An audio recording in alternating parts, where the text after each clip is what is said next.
Hi అండి, today khichdi చేస్తున్నాను. కావాల్సిన పదార్థాలు: కరివేపాకు, పచ్చిమిర్చి, ఉల్లిపాయలు, అల్లం వెల్లుల్లి పేస్ట్. ముందుగా స్టవ్ వెలిగించేసి ఒక బౌల్ తీసుకున్నాను. అందులో కొద్దిగా ఆయిల్ వేసుకున్నాను. తగినంత ఆయిల్ వేసుకున్న తర్వాత ఆయిల్ హీట్ ఎక్కిన తర్వాతకి పోపు గింజలు వేసుకున్నాను.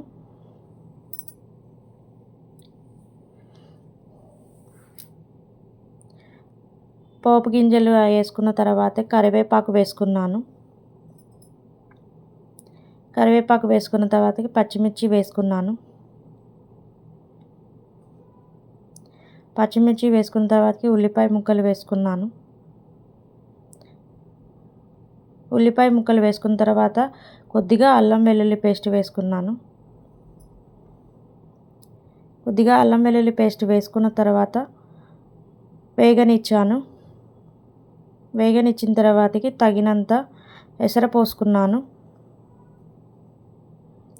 కావాల్సినంత ఉప్పు వేసుకున్నాను.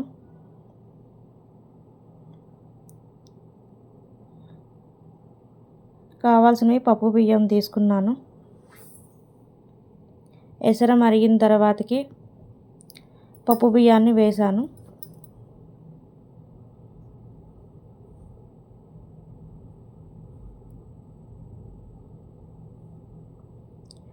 ఎసరు అంతా ఇంకిపోయిన దాకా ఉంచాను హైలో. నీరంతా ఇంకిపోయిన తర్వాతకి మూత పెట్టి సిమ్లో పెట్టాను. 15 మినిట్స్ అయిన తర్వాతకి చూశాను. నీరు లేదా ఉందా అని చూశాను. తడి లేదు. అంతే, వేడి వేడి కిచిడి అయిపోయింది. 2 నిమిషాలు మగలనిచ్చి పెట్టేసుకోండి బంద్ చేసి స్టవ్.